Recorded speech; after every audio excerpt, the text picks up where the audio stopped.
So hey everybody, welcome back to the channel English Guruji Dhirendra. तो आज हमें क्लास 10th में पोइट्री का जो लेसन सेकंड है फायर एंड आइस उसको पढ़ना है। इससे पहले हम लोगों ने पढ़ा था डस्ट ऑफ स्नो, जिसको रॉबर्ट फ्रॉस्ट ने लिखा था और इस पोएम को भी रॉबर्ट फ्रॉस्ट ने लिखा है। ओके, तो इसको हमें पढ़ना है। तो इसमें फायर एंड आइस लेसन का नाम है, इसको हम लोग देखते हैं। तो देखिए, सम से the world will end in fire, some say in ice. From what I have tasted of desire, I hold with those who favor fire. समझिए इसको। देखो, एक साइंटिफिक फैक्ट बताया गया है इसमें कि कुछ विद्वान जो हैं वो बोल रहे हैं कि एक दिन इस पृथ्वी का, इस धरती का टेम्परेचर इतना ज़्यादा बढ़ जाएगा कि सब कुछ जलकर राख हो जाएगा और जीवन यहाँ पर नष्ट हो जाएगा। ये रहा साइंटिफिक फैक्ट। बट कभी इनकी बातों को ध्यान से सुनता है, विद्वानों की बातों को, और बाद में फिर बोलता है कि हाँ, जो आप बोल रहे हो बिल्कुल सही है, लेकिन from what I have tested of desire. देखो, कुछ विद्वान, यहाँ पे विद्वानों के दो ग्रुप हैं, ठीक है, दो ग्रुप हैं। कुछ विद्वान इस तरफ बैठे हैं, कुछ विद्वान इस तरफ बैठे हैं, और दोनों अपने अपने मत दे रहे हैं, अपने विचार व्यक्त कर रहे हैं। तो कुछ लोग बोलते हैं कि इस दुनिया का अंत किससे होगा, फायर से होगा, और कुछ बोलते हैं नहीं, आइस से होगा। ठीक है, अब फायर से साइंटिफिक फैक्ट क्या है? फायर का साइंटिफिक फैक्ट ये है कि जैसे जैसे ग्लोबल वार्मिंग बढ़ती जा रही है, वैसे वैसे उनको लग रहा है कि एक दिन पृथ्वी का टेम्परेचर इतना ज़्यादा बढ़ जाएगा कि सब कुछ जलकर राख हो जाएगा। और कुछ विद्वान बोल रहे हैं कि टेम्परेचर बढ़ेगा नहीं, उल्टा घट जाएगा, और इतना ज़्यादा घट जाएगा कि without sunlight there is no life. Okay, जब बहुत ज़्यादा सर्दी बढ़ेगी तो सूरज की प्रकाश जो यहाँ पे आएगी नहीं, और बिना सनलाइट के सारा जीवन नष्ट हो जाएगा पृथ्वी की। ठीक है, तो दोनों के अपने अपने मत हैं। इन दोनों की बातों को जो रॉबर्ट फ्रॉस्ट हैं ध्यानपूर्वक सुनते हैं, और फिर वो बोलते हैं कि from what I have tested of desire. वो बोलते हैं कि मैंने जो लोगों की बर्निंग डिज़ायर्स को देखा, लोगों में कुछ ना कुछ पाने की आग लगी हुई है, उन बर्निंग डिज़ायर्स को जब मैंने देखा तो मैं उन लोगों के साथ में खड़ा हूँ जो ये बोलते हैं कि हाँ, इस दुनिया का अंत किससे होगा, आग से होगा। क्योंकि लोगों में बर्निंग डिजायर्स इतनी ज़्यादा बढ़ गई हैं कि मुझे ये चाहिए, मुझे वो चाहिए, मुझे ऐसा करना है, मुझे वैसा करना है। डिजायर्स कभी ख़त्म ही नहीं होती, उनकी बढ़ती जाती हैं। तो दुनिया का अंत इस फायर से ना होकर जो डिजायर रूपी फायर है, इससे दुनिया का अंत होगा, ऐसा कवि इसमें कहना चाह रहा है।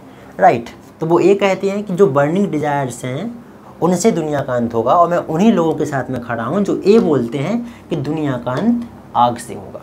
राइट, बट दूसरा जो स्टैंजा है उसमें बताया जा रहा है कि but if it had to perish twice, लेकिन अगर दुनिया का अंत दोबारा होगा तो फिर मैं उन लोगों के साथ में खड़ा हूँ जो ये बोलते हैं कि दुनिया का अंत आइस से होगा। Okay, I think I know enough of hate.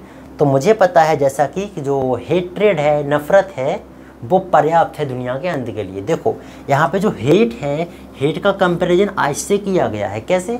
जैसे कि कोई दो लोग हैं, दोनों लोगों में एक दूसरे के प्रति नफ़रत पैदा हो गई, तो नफ़रत पैदा होने की वजह से दोनों को जो रिश्ते थे, आपस के रिलेशन थे, वो बर्फ़ की तरह फ्रीज हो गए, जैम हो गए। राइट, तो उस वजह से वो बोल रहे हैं कि जितना मैं जानता हूँ, जितना मुझे पता है, दुनिया के अंत का कारण अगर दूसरी बार दुनिया का अंत हुआ तो फिर दुनिया का अंत फायर से ना होकर आइस से होगा। जो हेट है ना, हेट्रेड रूपी जो आइस है, इससे दुनिया का अंत होगा, और यही वो पर्याप्त रीजन होगा दुनिया के अंत का। यही पर्याप्त होगा और यही वो बड़ा रीजन होगा किसका? डिस्ट्रक्शन का, विनाश का, दुनिया के विनाश का। राइट, तो बस इस पोएम में कभी अपनी मत बता रहा है कि जो लोगों में बर्निंग डिजायर्स बढ़ गई हैं उनको ऐसा नहीं करना चाहिए, और जो लोगों में हेट्रेड बहुत ज़्यादा बढ़ गई, नफ़रत बढ़ गई है, उनको लोगों को हेट्रेड कम कर देनी चाहिए। हमें अपनी आत्मा को we should make our soul pure and innocent, हमें अपनी आत्मा को प्योर और इनोसेंट बनाना चाहिए। ये सब आपसी झगड़े बंद कर देने चाहिए। राइट, तो बस रॉबर्ट फ्रॉस्ट यही कहना चाह रहे हैं इस कविता में। अब आई थिंक आपको ये समझ में आया होगा। ठीक है, तो अब बात आती है किसकी? राइमिंग स्कीम की। तो राइमिंग स्कीम मैंने आपको पिछली वीडियो में ही बताया था कैसे निकालते हैं, एक बार फिर से देख लीजिए। देखो, राइमिंग वर्ड होते हैं तुकांत शब्द, ठीक है। जैसे कि फायर, फायर से क्या मिल रहा है यहाँ पे, डिजायर मिल रहा है, तो फायर को हमने ए दिया, डिजायर को भी ए दे देंगे और फायर को भी ए दे देंगे, राइट। आइस को बी दे दिया, यहाँ पे आइस से और कुछ तो मिल नहीं रहा फर्स्ट स्टेंजा में, तो फर्स्ट स्टेंजा की राइमिंग स्कीम हो जाएगी ए बी ए, ये हो गई फर्स्ट स्टेंजा की राइमिंग स्कीम। सेकेंड पे आ जाओ, ट्वाइस हेट आइस। देखो आइस यहाँ पे है, ट्वाइस यहाँ पे है, आइस से मिलता जुलता ट्वाइस दे रहा, तो आइस को क्या दिया था, बी दिया था, तो इसको भी क्या देंगे, बी देंगे। हेट, हेट यहाँ पे कहीं पे नहीं है ना, तो फिर इसको हम लोग क्या सी दे देंगे। ट्वाइस आइस बी दे देंगे। हेट ग्रेट सी दे देंगे। आइस आइस सफाइस इसको भी बी दे देंगे। तो सेकंड स्टेंजा की राइमिंग स्कीम हो जाएगी B C B C B, B C B C B, right. ये हो गई इसकी राइमिंग स्कीम, राइट। अब बात आती है किसकी, पोइटिक डिवाइस की। पोइटिक डिवाइस यानी कि फिगर ऑफ स्पीच, इसी को बोलते हैं लिटरेरी डिवाइस, राइट। देखो एक आपका पोइटिक डिवाइस होता है एनाफोरा, एनाफोरा। एनाफोरा में क्या होता है कि जब दो लाइनें ऊपर नीचे लिखी हुई हों और उन दोनों लाइनों की शुरुआत एक ही शब्द से हो, एक ही शब्दों से हो, तो वहाँ पे एनाफोरा होता है, राइट। यहाँ पे देखो वर्ल्ड बिल, WW 2 बार रिपीट हुआ है, मतलब यहाँ पे आपका एलिट्रेशन हो जाएगा।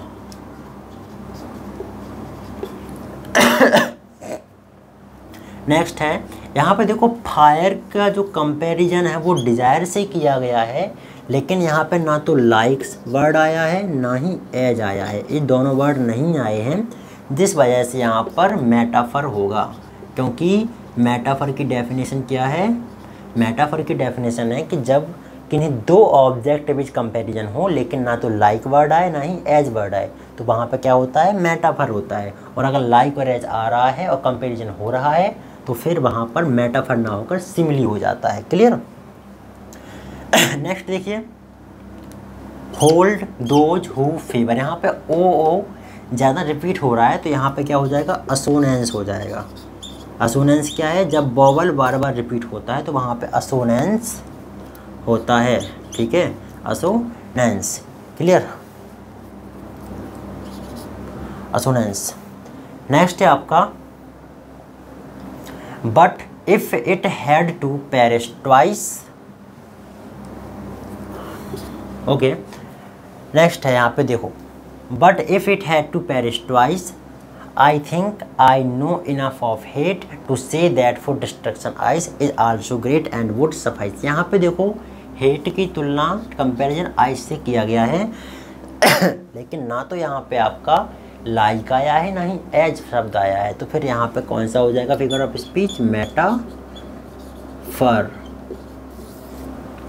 क्लियर। और कुछ यहाँ पे मिल रहा है ऐसा, आई थिंक अब यहाँ पे ऐसा कुछ और है नहीं, तो ये हो गया आपका क्या, figure of speech, poetic device या इनको कहें लिटरेरी डिवाइस। ओके, तो आई थिंक आपको ये पोएम समझ में आई होगी, कैसे हम लोग इसकी राइमिंग स्कीम निकालते हैं, कैसे फिगर ऑफ स्पीच इसको पता करते हैं, ये सब मैंने आपको बताया इसमें, ठीक है।